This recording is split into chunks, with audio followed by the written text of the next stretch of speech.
Hello. Before we begin, I'd like to invite you to do something simple but profound. Close your eyes for a moment and take 3 deep breaths with me. Inhale. And exhale. Inhale. And exhale. Inhale. And exhale. Thank you. I want to start with a story from my early days in the monastery. It was my first winter, and I was still learning what it meant to live in community. The cold had settled into the stones of our dormitory, and the wind howled through the cracks in the windows. That year, the harvest had been poor. The storeroom, usually overflowing with rice, beans, and dried vegetables, was nearly empty. One evening, as the brothers gathered for our meal, the abbot stood before us with a single pot of rice, barely enough for half of us. He looked at each of us in turn, then quietly began to serve. He gave each monk a small portion, saving the last for himself. By the time the pot reached him, there were only a few grains left. He ate them, smiled, and said, "Tomorrow we will find a way." The next morning, a traveller arrived at our gate with a cart of vegetables. He had heard of our need, and came to share what he had. That night, we all ate. Not because we had fought over the last grains of rice, but because we had trusted that abundance is not something we hoard, it is something we create together. This is the heart of what I want to speak to you about today, the illusion of scarcity and the truth of the infinite table. We live in a world that teaches us to see life as a pie, a fixed, finite pie. And if someone takes a big slice, there is less for you. If your neighbour succeeds, you must have failed. If someone else is celebrated, you are forgotten. This is the zero-sum mindset, the belief that there is only so much to go around, and that for me to have more, you must have less. But here is the truth.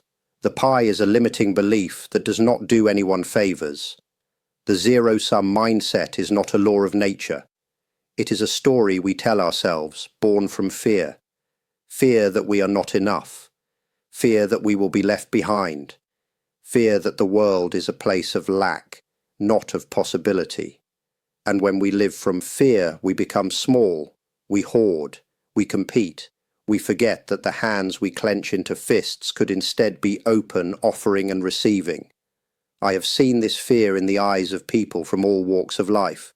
Students worried about grades, workers anxious about promotions, parents terrified of not providing enough for their children. The fear is the same. There is not enough.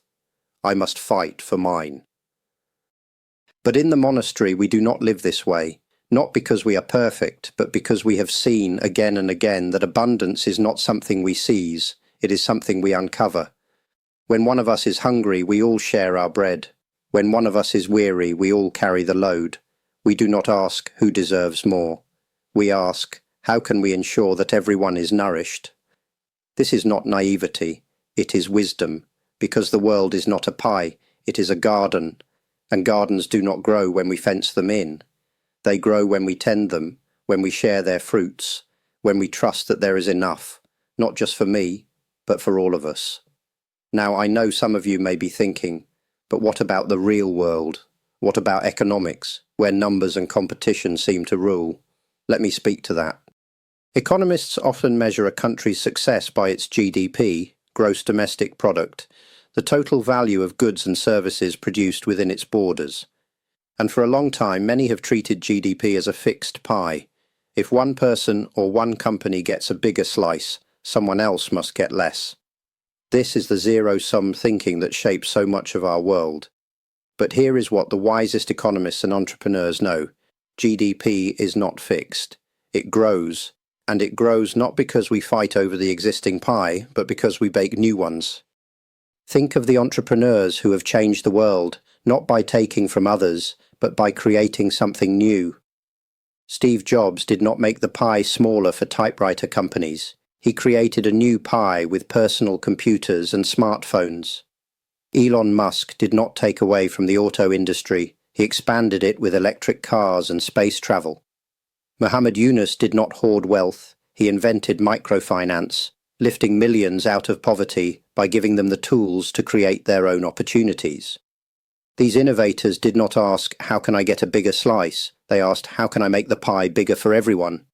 And in doing so, they proved that abundance is not about taking, it is about creating. This is the lesson of the infinite table. When we focus on creating value, on solving problems, on lifting others up, we do not divide the pie, we grow it. So how do we step out of the scarcity story?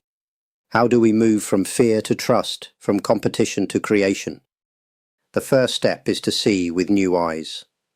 A few years ago, a young monk came to me distressed. He had been assigned to teach the children in the nearby village, but he felt unqualified. I don't know enough, he said. What if I fail them?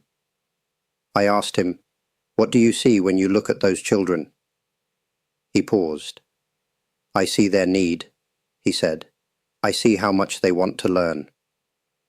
Then start there, I told him. Teach what you know. Listen to what they need. The rest will come. He did, and something remarkable happened. The children began to teach each other. Parents started to help. Soon, what began as one monk's fear became a community's strength. He didn't have to be perfect. He only had to be present. This is how abundance begins. Not by waiting until we have enough, but by offering what we have. Not by guarding our slice of the pie, but by asking, how can I make the table longer? The second step is to practice the gift of attention. In our monastery, we have a brother whose only task is to listen. When someone is struggling, when a visitor arrives with a heavy heart, they are sent to him. He does not give advice, he does not try to fix anything, he simply listens. And in that listening, something shifts. The person who came feeling invisible leaves feeling seen. The problem that seemed insurmountable becomes manageable. Not because the brother did anything, but because he gave the most precious gift of all, his full presence. You do not need to be a monk to do this. You only need to be willing to see the people around you, not as competitors, but as companions, not as obstacles, but as opportunities to create something new. I remember a time when a woman came to the monastery burdened by grief. She had lost her job, her home, and her sense of purpose. She sat with our listening brother for hours, pouring out her sorrow. At the end, she stood up, looked him in the eyes and said, "You have given me back my hope." He had not solved her problems, he had simply been there, fully present, and in that presence, she found the strength to begin again. This is the power of attention.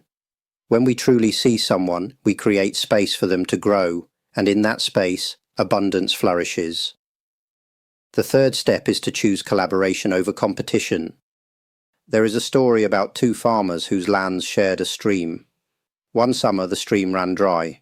The first farmer, fearing for his crops, dug a trench to divert what little water remained to his own field. The second farmer, seeing this, did not retaliate. Instead, he dug a deeper well and invited his neighbour to share it.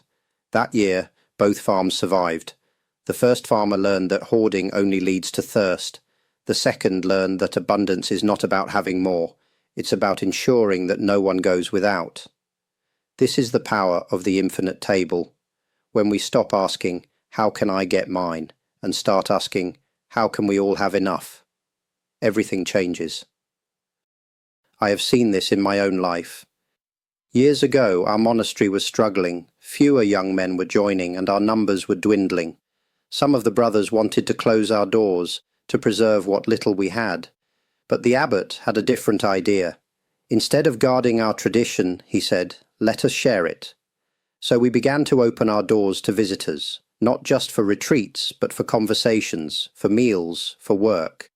We invited people to come and learn from us, and in turn, we learned from them. Slowly, our community began to grow again, not because we had hoarded our wisdom, but because we had shared it. This is the paradox of abundance. The more we give, the more we receive. I know what some of you may be thinking. This is all well and good for monks, but the real world is different. The real world is harsh. The real world rewards the strong and leaves the weak behind. But I have lived in the real world. I have seen hunger and loss. I have known fear. And I can tell you this. The real world is not a battlefield, it is a garden. And gardens do not thrive when we fight over the soil. They thrive when we tend them together. Think of the greatest movements in history, the ones that lifted people out of poverty, that healed divisions, that created beauty where there was none. None of them began with someone saying, "I must have more." They began with someone saying, "We can do better." Consider the story of a woman named Rosa. She lived in a small village where water was scarce. Every day, the women and children would walk for miles to fetch water from a distant well. One day, Rosa had an idea. She gathered the women of the village and said, "What if we work together to dig a well here in our own village?" Some laughed. Others said it was impossible, but Rosa persisted. She organized the women, and together they dug. It took months, but finally they struck water. Today that well serves not only their village but the villages around them. Rosa did not wait for someone else to solve the problem. She saw a need, gathered her community, and created abundance where there had been lack. This is the power of the infinite table. It is not about waiting for someone else to invite you. It is about pulling up a chair and saying, "There is room for you here." Let me share another example, this time from the world of business. There was once a young entrepreneur named Sarah. She started a small bakery in her town, selling bread and pastries. At first, business was slow. She struggled to compete with the larger bakeries in the area. One day, a new bakery opened just down the street. Sarah's first thought was, "This is a disaster. Now there's even less pie for me." But instead of seeing the new bakery as a threat, she decided to visit. She met the owner, a man named Carlos, and they began to talk. Sarah learned that Carlos specialized in gluten-free baked goods, something her bakery did not offer. She also discovered that he struggled with marketing and customer service, areas where she excelled. Instead of competing, they decided to collaborate. Sarah started offering Carlos's gluten-free products in her shop, and Carlos sent his customers to Sarah for her famous sourdough bread. Together they created a bakery guide for the town, featuring all the local bakers and their specialties. Soon, their combined efforts drew more customers to the area, and both bakeries thrived. Sarah and Carlos did not divide the pie. They made it bigger. They proved that even in business, abundance is not about taking, it is about creating. So I leave you with this question. Where in your life can you replace mine with ours? Maybe it is in your work. Instead of guarding your ideas, share them. Instead of seeing your colleagues as rivals, see them as allies. Create opportunities not just for yourself, but for those around you. I remember a young man who came to the monastery, desperate for guidance. He was a writer, but he had lost his confidence. "I have nothing new to say," he told me. "Everything has already been written." I asked him, "What do you love?" He paused. "I love stories," he said.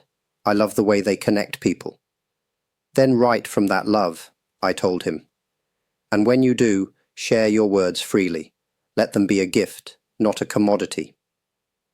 He did, and slowly his writing began to reach people in ways he had never imagined, not because he had competed for attention, but because he had offered his gift with an open hand.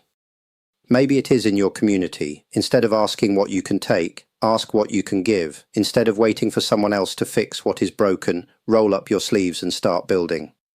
I think of a group of parents in a struggling neighborhood who decided to start a community garden. They had no experience, no funding, just a patch of dirt and a shared dream. They worked together, learned together, and slowly that patch of dirt became a place of beauty and nourishment. Today, the garden feeds dozens of families, and the children who once played in the streets now play among the rows of vegetables, learning the lesson of abundance with every seed they plant. Maybe it is in your heart. Instead of holding on to old wounds, offer forgiveness. Instead of fearing that love is finite, trust that it grows when it is shared. I once knew a man who had been betrayed by a dear friend. For years he carried the weight of that betrayal like a stone in his chest. One day he came to me and said, "I cannot let go." I asked him, "What would happen if you did?" He was silent for a long time. Then he said, "I would be free." And so he chose to forgive. Not because his friend deserved it, but because he deserved to live without the weight of resentment. In letting go, he found that his heart had room to love again, not just his friend, but the world. There is a parable about a man who dreamed he was in heaven. He was led to a great banquet hall. where the tables were piled high with food, but the people sitting there were thin and hungry. He noticed that their arms were strapped to long sticks, and though they could reach the food, they could not bend their elbows to feed themselves. Then he was taken to hell. There, the tables were also piled with food, and the people also had sticks strapped to their arms. But here, they were laughing, well-fed, and joyful. "How is this possible?" he asked.